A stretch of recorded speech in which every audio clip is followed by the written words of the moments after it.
नमस्कार दोस्तों। आज मैं एक ऐसी घटना लेकर आई हूँ जो ये घटना ना एक क्षितिज नाम के लड़के का साथ में और उनकी बीवी के साथ में घटता है। कहानी में आगे बढ़ने से पहले अगर आप लोगों को ये कहानी अच्छी लगे तो कमेंट बॉक्स में जरूर बताएगा। जो लोग नए हैं ना प्लीज सब्सक्राइब कर लीजिएगा। दोस्तों ये क्षितिज और क्षितिज की बीवी ना पंजाब के शहर में रहा करता था। उनका वहाँ अच्छे खासे पोस्ट में जॉब लगा था। वो उन लोग गाँव में नहीं रहते थे, वो अपना बीवी को लेके शहर में रहता था। अब ऐसा ही दोस्तों होली का दिन आता है। क्षितिज ना काम से थका हुआ घर आता है, अपने रूम पे आता है। वहाँ पे क्या देखता है कि उनकी बीवी उदास खड़ी थी एकदम खिड़की के सामने। वो पता नहीं बाहर तरफ देख रही थी। ये क्षितिज बोलता है कि अरे यार मुझे माफ कर देना, मैं काम की वजह से ना तुम पर ध्यान नहीं दे पाता। उनकी बीवी ना प्रेग्नेंट थी। उतने में उनकी बीवी बोलती कोई बात नहीं क्षितिज, हमें ना मम्मी की बहुत याद आ रही है। अभी ऐसे होली का त्योहार भी है तो चलो ना हम लोग घूम के आते हैं। क्षितिज बोलता है कि यार मैं ना तुम्हें छोड़ दूंगा कल, ठीक है? उसके बाद होली के बाद ना तुमको फिर वापस ले आऊंगा। तैयार हो जाना, कल छोड़ दूंगा क्योंकि मुझे ना ऑफिस में बहुत काम है, इसलिए मैं वहाँ पे तुम्हारे साथ नहीं रुक सकता। अब क्षितिज की बीवी बोलती है कोई बात नहीं है, मुझे छोड़ देना। अब होलिका दहन के दिन जिस दिन पूर्णिमा होता है ना, उस दिन क्षितिज अपना काम करने के बाद में उनके ऑफिस में छुट्टी नहीं था, लेकिन फिर भी अपने बीवी को उनको मायके छोड़ना था। अब वो आता है अपना ऑफिस से जल्दीबाजी अपना काम खत्म करके और फिर अपना बीवी को बोलता है कि ठीक है चलो चलो जल्दी तैयार हो जा, चलो मैं छोड़ देता हूँ। उनकी बीवी फटाफट तैयार होती है और वो निकल जाते हैं। वो दोनों गाड़ी में बैठते हैं और उनको छोड़ने के लिए क्षितिज निकल जाता है। रास्ते में ना कुछ दूर तक तो ठीक ठाक जाता है, लेकिन इन लोग टाइम से नहीं निकले थे। इन लोग जाते जाते शाम हो जाता है। जैसे ये क्षितिज ना अपना ससुराल पहुंचने वाला होता है, उससे पहले ही क्षितिज का गाड़ी खराब हो जाता है। अब क्षितिज उतरता है, देखता है, कोशिश करता है कि चालू करने का, लेकिन चालू नहीं होता है। क्षितिज बोलता है ऐसी यार पता नहीं क्या हो गया, अभी यहाँ पे ना मैकेनिक को बुलाना पड़ेगा। उनकी बीवी बोलती है कोई बात नहीं, यहाँ से नजीक है मेरा मायका, तो चलो हम लोग पैदल चल जाते हैं। तो शाम का समय था। अब वो भी बोलता है क्षितिज कि हाँ आप करीब भी क्या सकते हैं, क्योंकि इधर और आसपास कोई दुकानें भी नहीं दिखता है, क्योंकि जंगल के रास्ते से जा रहा था। अब वो दोनों ना क्षितिज और क्षितिज की बीवी पैदल पैदल ही जाने लगते हैं। अब जाते जाते उन लोगों को ना एक चौराहा मिलता है। वहाँ पे एक दिया में लाल सिंदूर रखा हुआ था। अब अचानक से गलती से उनकी बीवी का पाँव ना उसमें टकरा जाता है। अब वहाँ पे उनकी बीवी को ऐसा लगने लगता है कि कोई ना उनका पाँव को एकदम जकड़ रखा है। और उतने में उनकी बीवी बोलती है कि क्षितिज देखो ना टोना टोटका में मेरा पाँव पड़ गया। क्षितिज बोलता है क्या यार तुम भी अब विश्वास अभी भी ये सब चीजों में विश्वास करती हो? फालतू की बातें मत क्या करो। किसी का गिर गया होगा या फिर ऐसा ही कुछ होगा, तुम लोग खाली वही चीज के पीछे पड़े रहते हो कि टोना टोटका, ऐसा कुछ भी नहीं है। उनकी बीवी बोलती है कि नहीं क्षितिज, मम्मी बताती है कि रास्ते में ऐसा लोग ना टोना टोटका करके रखते हैं। क्षितिज ना उस बात को इग्नोर करके और वो अपनी बीवी को लेके निकल जाता है। लेकिन वहां से वो दोनों निकलते तो हैं, लेकिन उनकी बीवी का ध्यान बार बार वही दिए की तरफ जा रहा था। और उनकी बीवी को ऐसा लग रहा था कि उनके पीछे पीछे कोई ना आ रहा है। लेकिन जब ये मुड़ मुड़ के बार बार जब झांक के देखती है तो उनको कुछ भी दिखाई नहीं देता। अब फाइनली दोस्तों क्षितिज ना अपना ससुराल पहुंच जाता है। वहां पे उनके साथ साथ उनकी बीवी भी जा रही थी। लेकिन एक बात था कि उनकी बीवी जैसे ही अपना मायके का दरवाजे के सामने पहुंचती है ना, तो वहाँ मेन गेट होता है ना, मेन गेट में हनुमान जी का फोटो लगा हुआ था। वो जैसे उस फोटो को देखती है वो खड़ा हो जाती है। उनका पति आगे आगे कुछ दूर जाता है, उसके बाद जब पीछे मुड़ के देखता है तो उनकी बीवी बाहर ही खड़ी है। अब क्षितिज बोलता है अपनी बीवी को कि क्या हुआ, तुम्हें अंदर नहीं आना है? अब उस टाइम ना उनकी बीवी क्षितिज की बीवी ना क्षितिज को कुछ भी जवाब नहीं देती है, सिर्फ खड़ी होके वही फोटो की तरफ घूर घूर के देख रही थी और अंदर से कुछ घबराई हुई सी लग रही थी। क्षितिज वहां से वापस आता है अपनी बीवी के पास में, बोलता है अरे यार चलो। अब तक ना क्षितिज की सासू माँ घर से बाहर निकलती है। वो बोलती है बेटा तुम दोनों अगर आ रहे थे तो पहले बता दिए होते तो अच्छा रहता ना, तुम लोग बताए नहीं हो, अचानक से आ गए। अब क्षितिज बोलता है कि नहीं मम्मी जी, मेरा ना ऑफिस में बहुत काम है अभी, इसलिए ये अकेले थी, ये बोले थे मुझे मम्मी का याद आ रहा है, इसलिए मैं इसे छोड़ने के लिए आ गया। उनकी क्षितिज की सासू माँ अपनी बेटी को बोलती है क्या जाना बेटा, आइए तो अंदर आ जाओ, क्या देख रही है? उतने में इतनी जोर से चिढ़ के बोलती है कि ये फोटो यहाँ पे क्या कर रहा है, यहाँ से हटाओ ये फोटो, जितना जल्दी हो सके हटाओ। ना पूरा चिड़चिड़ से अजब सी एकदम बातें करने लगती है। उनकी मम्मी बोलती है, क्षितिज की सासू माँ बोलती है अपनी बेटी से कि तुम्हें हो क्या गया है, ये फोटो तो बहुत पहले से लगा हुआ है, तुमने तो कभी ऐसा बात नहीं किया है, लेकिन आज क्या हुआ है तुम्हें जो तुम ऐसी बातें कर रही हो। भगवान ऐसा नहीं बोलते बेटा, आ जाओ अंदर आ जाओ। वहाँ पे ना उनकी बीवी इतना गुस्सा रही थी, क्षितिज की बीवी अपने मम्मी पे ही इतना ज्यादा गुस्सा रही थी, बड़ी बड़ी आंखें कर रही थी। लेकिन क्षितिज ना और जबरदस्ती हाथ पकड़ के उनको अंदर ले जाता है। अंदर जाती है, अंदर जाने का बाद भी उनका भाव जो था, स्वभाव था, वो चेंज हो गया था बिल्कुल।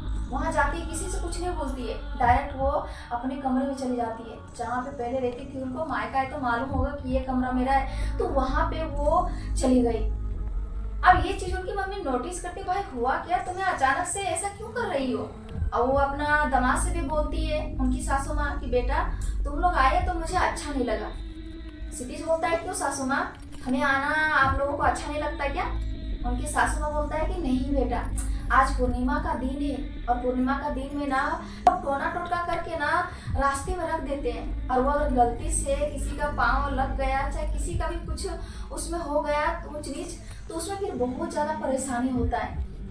क्षितिज जोर से हंसने लगता है। अब बोला क्या मम्मी जी आप भी, पता कुछ दिन पहले ना ये अभी भी वही बात कर रही थी, उनका पाँव में किसी के दिया में सिंदूर था वो लग गया था, तो ये बोल रही थी ये टोना टोटका है। आप भी ये सब चीजों में वही विश्वास करते हो। बातचीत करने का बाद में क्षितिज अपना बीवी को बोलता है कि ख्याल रखना, और वहाँ से वो निकल जाता है अपने घर के लिए जहाँ वो रहता था। उनको काम पे भी जाना था, अपना ऑफिस भी जाना था। उस रात ना क्षितिज के जो बीवी थी ना और उनके मम्मी जितने भी उनके घर में थे सब लोग अच्छे से सो जाते हैं। लेकिन जैसे अगला दिन था, अगला दिन होली का दिन था, सब लोग रंग खेल रहे थे, होली खेल रहे थे, तरह तरह के पकवान बना रहे थे। वहीं पे ना उनकी बीवी का एक दोस्त आती है, जो उनको पता चलता है कि वो अभी मायका आई है, तो वो अपने पति के साथ में आती है। ये दोस्त बोलती है कि यार तुम आए, हमें पता चला तो हम आ गए तुमसे मिलने के लिए, चलो होली खेलते हैं, कलर लगाते हैं हम तुम्हें। उतने में उनकी मम्मी तुरंत टोक देती है क्षितिज की सासू माँ कि नहीं बेटा अभी इनको ना कलर मत लगाओ, क्योंकि वो देख रही है वो प्रेग्नेंट है, ऐसे में कलर नहीं लगाते, अच्छा नहीं होता है। उनकी दोस्त बोलती है कि थोड़ा सा हम लगाएंगे, जब आए हैं तो थोड़ा सा लगाएंगे, लेकिन उनकी मम्मी बार बार मना करती है। तो फिर बोलती है उनकी दोस्त की कोई बात नहीं, हम नहीं लगाएंगे, जब अगर दिक्कत परेशानी होगा तो फिर हम नहीं लगाएंगे। वो ना पीछे हट जाती है।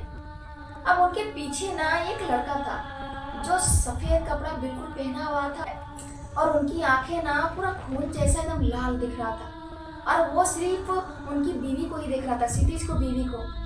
अब वो लड़का ना आता है और कलर उठाता है और उनके गालों में लगाने लगता है, लेकिन वो लड़का अजीब ही तरीके से उनका गालों को ना छू रहा था, जो ना क्षितिज को बीवी को पसंद नहीं आता है। और वो इतनी जोर से चिल्लाती है कि पागल हो गए क्या, ऐसा ही कलर लगाया जाता है, मम्मी ने भी क्या बोला कि कलर नहीं लगाया जाता है, समझ में नहीं आता है क्या तुम्हें। अब ये इधर जैसे बोलते हैं क्षितिज की बीवी, तो उधर उनकी दोस्त, उनका पति, उनकी माँ खड़ी होकर देख रही थी अपनी बेटी को, कि जिस इंसान से उनकी बीवी बात कर रही थी, क्षितिज की बीवी, वहां पे तो कोई था ही नहीं, वहां पे कोई नहीं था।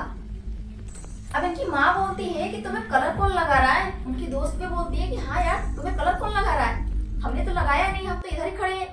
उनका पति भी यही बात बोलता है। क्षितिज की बीवी बोलती है देखो ना मम्मी, यहाँ पे ये लड़का है ना, ये लड़का मुझे लगा रहा है कलर, और इस तरीके से मेरे गाल को छू रहा है। अब ये चीज जैसे सुनता है ना, इनकी मम्मी को होश उड़ जाता है। उनकी मम्मी सोचती है कि भाई ऐसा ये अचानक से क्यों कर रही है, हो सकता है कल ये आई है वहां से इनके साथ में कुछ आत्मा या फिर साया वगैरह तो नहीं आ गया है। इतना सोच रही होती है उनकी दोस्त, उनकी मम्मी। उतने में ना क्षितिज की बीवी दौड़ते हुए अपने कमरे में चली जाती है और दरवाजा बंद कर लेती है। इधर से इनकी मम्मी, इनके दोस्त, उनका पति भी जाते हैं, पूरा दरवाजा ठोकते हैं, लेकिन वहाँ पे ना क्षितिज की बीवी दरवाजा नहीं खोलती है। इन लोग पीट पीट के दरवाजा को पूरा परेशान हो जाते हैं, और कुछ देर बाद ना फिर अपने आप दरवाजा खोलती है उनकी बीवी, क्षितिज की बीवी आके। अब जैसे दरवाजा खोलती है, फिर से पूरा गुस्सा किया और आंखें बड़ी करके बोलती है, तुम्हें समझ में नहीं आ रहा है क्या, तुम यहाँ पे फिर से आ गए, यहाँ से जाते हो कि नहीं जाते हो। अपना हाथ बढ़ाती है, जाते हो कि नहीं जाते हो। अब ये चीज देखने का बाद ना इनकी मम्मी को, क्षितिज की सासू माँ को, जरूर मेरी बेटी के ऊपर ना आते वक्त इनको इनके साथ में कुछ तो ऐसा आया है। अब क्षितिज की बीवी इतनी जोर से गुस्साती है ना, और वो अपने दोस्त पे हमला कर देती है और इतना जोर जोर से हंसने लगती है ना। उनकी मम्मी बोलती है उनके दोस्त से कि बेटा तुम लोग घबरा मत, हम अभी आए। उस कमरे से दौड़ते हुए निकलती है और कोई तांत्रिक बाबा का नंबर निकालती है और फोन लगाती है, बोलती है बाबा आइए ना मेरे घर पे, देखो ना पिंकी के साथ में ऐसा क्या हो गया है, पता नहीं ये अजीब ही तरीके से हरकत कर रहा है, मुझे तो कुछ अच्छा नहीं लग रहा है। और थोड़ी देर बाद ना वो तांत्रिक बाबा उनके घर पे आता है। जैसे क्षितिज की बीवी देखती है ना तांत्रिक बाबा को, वो दीवारों में चलने लगती है, सीधे अपना हाथ ऐसे करके दीवार में ऊपर चलने लगती है, जबकि वो प्रेग्नेंट थी, उनको पता ही नहीं था उस टाइम। और वो इतनी भारी आवाज से बोलती है ना कि ये मेरी है और ये बच्चा भी मेरा है, हम ये दोनों को अपने साथ लेके जाएंगे, हट जाओ यहाँ से, जितना जल्दी हो सके तुम चले जाओ यहाँ से, इससे ना दूर नहीं कर सकते हो। अब तांत्रिक बाबा ना जल निकालता है और क्षितिज की बीवी पिंकी ऊपर उन्होंने जल छिड़कता है और वो पूछता है कि कौन हो तुम और इस मासूम सी बच्ची के पीछे तुम क्यों पड़े हो। उधर से ना पिंकी बोल रही थी, लेकिन पिंकी का आवाज में नहीं, वो जेंट्स का आवाज में। वो बोलता है मैं ना उस चौराहे में 10 साल से भटक रहा था, उस चौराहे में हर साल मैंने ऐसे ही प्रेग्नेंट लेडी का इंतजार करता हूँ, वो भी आती है उसको मैं अपने साथ ले जाता हूँ। ये तांत्रिक बाबा बोलता है कि ऐसा तुम क्यों कर रहे हो। वो उधर से जवाब देता है कि मेरा कसूर कुछ भी नहीं था, मेरा बीवी प्रेग्नेंट थी, मेरा छोटा बच्चा था, लेकिन गांव वाले लोगों ने बिना कसूर का मुझे ना जला दिया था जिंदा, और तब से मेरा आत्मा वहीं पे भटकता है। और हर साल होली के दिन में मैं इंतजार करता हूँ कि कोई ऐसा लेडीज आ जाए जो मैं उन्हें अपने साथ ले जाऊंगा। अब ये ना मेरी है, मैं इनको कभी नहीं छोड़ूंगा, और ये बच्चा भी मेरा है। पिंकी का मम्मी क्षितिज का सासू माँ विनती करती है तांत्रिक बाबा से कि मेरी बेटी को किसी तरह से बचा लो। वो तांत्रिक बाबा बोलता है तुम चिंता मत करो। वो जल फिर से निकालता है और उनके ऊपर मंत्र पढ़ के फेंकता है। अब जैसे फेंकता है तो बाहर में लटकी थी ना पिंकी, वो नीचे इतना तेजी से गिरती है ना, उसके अंदर से एक काला साया बहुत ही भयानक चीखता हुआ निकल जाता है। वो बोलता है मैं कभी नहीं छोड़ूंगा इनको, कभी मैं छोड़ने वाला नहीं हूँ इसको। और वहाँ से वो चला जाता है। वो तांत्रिक बाबा ना कुछ झाड़फूक करने के बाद में एक ताबीज देता है तो अपनी बेटी के गले में बांध दो, इनको ना कभी भी कोई बुरी शक्तियाँ इनको परेशान नहीं करेगा। ना पिंकी की मम्मी क्षितिज की सासू माँ थोड़ा अच्छा फील कर रही थी, लेकिन अभी ना कहानी खत्म नहीं हुआ था। उनकी बीवी पूरा शांत खड़ी रहती, कहीं भी रहती, किसी से बातचीत नहीं करने लगी थी। अब अगले दिन जैसे होता है ना, तो अपना क्षितिज अपना काम करने का बाद में वो फिर अपने बीवी को लेने के लिए आ जाता है, क्योंकि होली खत्म हो चुका था। अब आता है वहाँ पे, जैसे देखता है ना क्षितिज को उनकी बीवी, तो कुछ रिएक्ट नहीं करती है, कुछ भी बातचीत नहीं करती है। जितना इधर हुआ था ना, तो क्षितिज की सासू माँ क्षितिज को बताती है ऐसे ऐसे हो गया था पिंकी के साथ में, पिंकी ऐसा कर रही थी, इनके ऊपर बहुत ही भयानक बुरी सत्या पीछा पड़ गया था। तो वहाँ पे भी ना क्षितिज पूरा जोर जोर से हंसता है और बोलता है मम्मी जी ऐसा कुछ नहीं होता है। क्षितिज बोलता है कि चलो यार, चलो यहाँ से तुम्हें हम ले जाने के लिए आए हैं, हमें भी ना ऑफिस जाने का रहता है, तो इसलिए टाइम निकाल के हम तुम्हें लेने आए हैं, चलो अपना सामान पैक करो और चलो चलते हैं। उनकी बीवी कुछ नहीं बोलती है। शाम के टाइम में लोग वहाँ से निकल जाते हैं। क्षितिज अपना ससुराल से और पिंकी अपने मायके से निकलते हैं। इन लोग आ रहे थे, शांत था वातावरण, दोनों तरफ बड़े बड़े पेड़ था, उनके पत्ते सब हिल रहे थे और पूरा सुनसान था। क्षितिज की जो बीवी थी पिंकी, वो बिल्कुल शांत थी, वो ना अपने पति से बिल्कुल एक शब्द भी बात नहीं कर रही थी। अब चलते चलते क्षितिज ना नोटिस क्या करता है, अचानक से उनको ना ध्यान जाता है गाड़ी के शीशे में। शीशे में वहाँ पे क्या देखता है कि उनके पिछले वाला जो सीट है ना, वो सीट में एक भयानक सा काला परछाई, जिनकी सिर्फ आंखें चमक रहा था और बड़ी बड़ी सींग, जैसे होता है ना सींग, वैसा सींग जैसा ऐसा दिख रहा था। कोई तो था, लेकिन जब दोबारा क्षितिज पीछे मुड़कर देखता है तो वहाँ पे कुछ भी दिखाई नहीं देता है। सोचता है कि अरे यार शायद ना मेरी सासू माँ ये बार बार बोल रही थी ना, ये काला साया तो किसी का आत्मा तो भूत पिचास, ये सब चीज का लगता है ना कि मेरे पे असर हो रहा है, ऐसा कुछ भी नहीं होता है। और वो चलाने लगता है, और आगे बढ़ा ही होगा, फिर से क्षितिज को ना वही परछाई दिखाई देता है। पीछे वाले सीट पे ना उनको वही परछाई दिखाई देता है। सिर्फ आंखें चमक रहा था और पूरा का पूरा एकदम काला दिख रहा था और बड़े बड़े सींग था। अब की बार इतना भयानक देखता है ना, क्षितिज घबराता हुआ उनका बैलेंस बिगड़ता है और वो जाके इतना जोर से एक पेड़ में टकराता है ना कि वहां पे उनकी बीवी को बहुत ज्यादा चोटें आ जाती है। उनको जल्दी से हॉस्पिटल में एडमिट करवाया जाता है। लेकिन ये अफसोस था कि क्षितिज पहले ये बात नहीं माना। हॉस्पिटल में एडमिट करवाया, डॉक्टर ने पूरी कोशिश किया लेकिन क्षितिज के बच्चे को नहीं बचा पाया। उनका बच्चा इस दुनिया में आने से पहले ही चला गया। अब इधर क्षितिज की सासू माँ जाती है जहाँ पिंकी रह रही थी ना, वहाँ कोई काम उनको लगा था तो वहाँ पे जाती है। वहाँ पे जैसे जाते तो वहाँ क्या देखती है, जो वो तांत्रिक बाबा ने धागा दिया था ना, ताबीज दिया था बांधने के लिए, वो ताबीज नीचे गिरा पड़ा है। उनकी माँ जैसे देखती है घबरा जाती है। वो बोलती है कि भगवान रक्षा करना मेरी बेटी को। तब तक उधर से फोन आ जाता है कि पिंकी ना हॉस्पिटल में एडमिट है और ऐसा ऐसा हो गया है। क्षितिज की सासू माँ ना वहीं पे उनको इतना डांट लगाती है और वहां से जितना जल्दी हो सका उनकी मम्मी निकल जाती है अपने बेटी के पास हॉस्पिटल। वहां पे जैसे जाती है इतना रोती है अपने बेटी को पकड़ के और वहां पे जाते उनके हाथ में पहले वो ताबीज बांध देती है उनकी मम्मी। अब क्षितिज की बीवी भी ना बहुत रोती है, इतना रोती है, वो बहुत अफसोस करती है कि हमें ना नहीं जाना चाहिए था उस दिन अपना मायके। अगर नहीं जाते तो आज हमारा बच्चा जिंदा होता।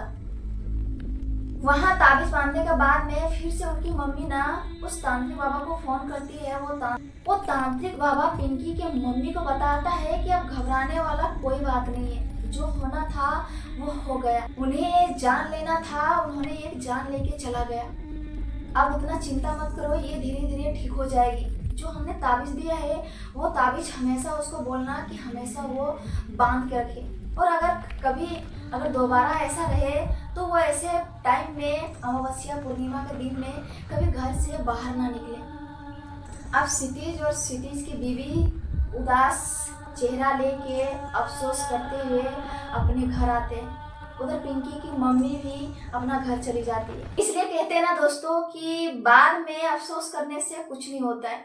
यही अगर क्षितिज पहले थोड़ा सा भी अगर अपने सासू माँ के बात पे या फिर अपनी बीवी के बात पे अगर गौर किया होता तो शायद उनका बच्चा आज जिंदा होता, उनका घर परिवार खुशहाल होता। दोस्तों ये घटना कैसे लगी कमेंट बॉक्स में जरूर बताएगा। जो लोग नए ना प्लीज सब्सक्राइब कर लीजिएगा। फिर मिलते हैं दोस्तों अगले वीडियो में, तब तक अपना ख्याल रखिए। Bye bye.